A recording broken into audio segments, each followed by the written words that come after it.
My name is Margaret Conquest, and I've been injured for 15 years now. My injury is at the level of C6, C7, and it's incomplete, and so I have some return of function. Had lots and lots of years to get ideas about what I wanted and didn't want in a house, and got an opportunity to go to a lot of friends' homes who have disabilities and look at what they have. For this house, we bought a bungalow, an older bungalow, and adapted it. And I had two things in mind when we built our ramp. For security purposes, I didn't want a ramp on the front of the house because I didn't want anybody to be able to drive by and readily identify that somebody with a disability lived here. And because I'm a quad, and I know I started out a lot less able than I am, and I'm going to end up a lot less able than I am now, we wanted to build a ramp that was going to be at least meeting code, which is a 112 pitch.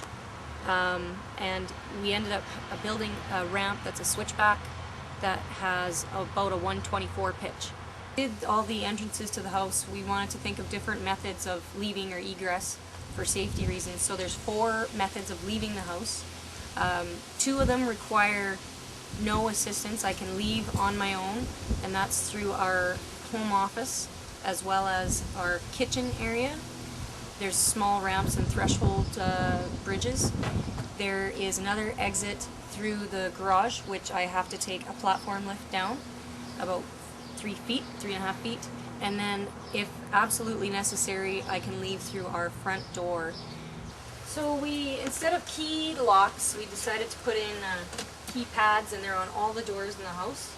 So I basically, I can lock it from the outside as well as unlock it. We went to a metal fabricator to get him to make a checker plate threshold for the exterior that was rust-free, and also because of the checker plate, it's got a little bit better traction when it's quite cold and slippery out. As well, when we were getting our hardwood done, we had our guy make another threshold that matched the hardwood and just blended in with the rest of the house. Because just because you need accessibility doesn't mean it can't look nice. The other thing that I did to make this door easier to close, and I can't take any credit for it, it's all my husband's idea, is he built a handle here that he notched out the door from the inside, and then fabricated this, painted it, and put it on so that I can close the door without having to be in the doorway. Put on lever sets on all the doors just to make them easier to get in and out of. In the kitchen, something we chose to do just to contain costs was to purchase what's called stock cabinets instead of custom. And in order to make some of the cupboards a little bit lower, we chose what's called bathroom counter height rather than kitchen counter height. So this is bathroom counter height, which drops it down about 3 inches and doesn't cost you any extra for a custom job. That being said, next time I would do some customization to make the kitchen fit me a little bit better than me fitting the kitchen. So we've got cutouts under our stove top and a bit of a preparation surface here. We also have cutouts underneath the kitchen sink as well. And under the oven, we put in a cutting board that's a pull-out and has been tremendously useful for lots of reasons. One, it's a place to work. It's also a place for me to brace myself and then either pull things out or put stuff in. Something we put in is called swing clear hinges, so that when I open the cupboard to get into it, the door can be almost 100% out of my way, and I can come up sideways and grab a bowl. We decided to put something called a dish drawer in instead of a dishwasher, and there's 2 separate dishwashers that run independently of each other. And the thing that works great for me in the top one is I'm not diving into the bottom of it, and I can put things in, I can pull things out, and I have no excuse related to my disability when it comes to helping out in the kitchen. We put an entire bank of lighting switches as well as an outlet on the end of our island. The thing I like the most about my fridge is we shopped for one where I could open the door over top of my knees. I didn't have to get out of the way. And once the door is wide open, I can hop right in. We knew we wanted to have a freezer on the bottom because I don't typically access it, but even so, it's a drawer, it's two separate drawers, so I can get into it without diving into the bottom of it. We ended up sinking the track for our closets down into the floor so that I could still hop in without too much grief to get closet space and access. We also put kick plate switches on our in-house vacuum, our built-in vacuum, so that I can sweep stuff into it instead of having to grab a dustpan and try and sweep stuff into a dustpan.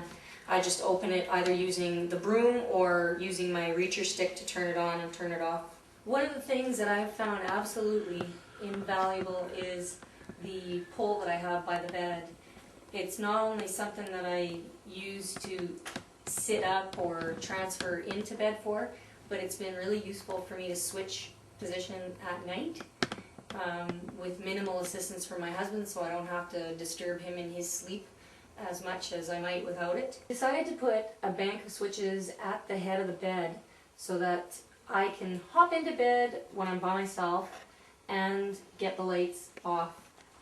So in order to give me a lot of privacy, we ended up taking a second bedroom that was beside this master bedroom and making it into a closet or a dressing area, I call it. In the closet area, so that my husband and I both had all kinds of space to hang stuff, we have two sets of hanging space, so I can hop in here and get stuff. And if I really want to get into the uppers, I use my my dressing stick, which most people think is for putting on socks and shirts. And I can use it to get stuff that is way up high. A nice place for storage. I love these cubby holes for a couple of reasons. I don't have to yard everything out of a drawer in order to A, see what I have, or B, reach what I want. We built a wheel-in shower here that we would have probably built bigger if we were to do it again, but it still works quite well for me. The one thing I would have done definitely is I would have put in a fold-down bench for the occasion when I wanted to sit on a bench rather than in a shower chair. So the one thing that I love in this shower is I don't have to have all of my products on my lap. We put in a set of shelves, so I've got, you know, shavers and soaps and everything recessed in the shower for me to access. And again, I ended up putting lever sets on all of the operation to make it so that it's not hands-free, but it's quad-friendly. We use natural stone tiles for the floor for two specific reasons. Number one, most commercial tiles have a glaze on them, which makes them very slippery.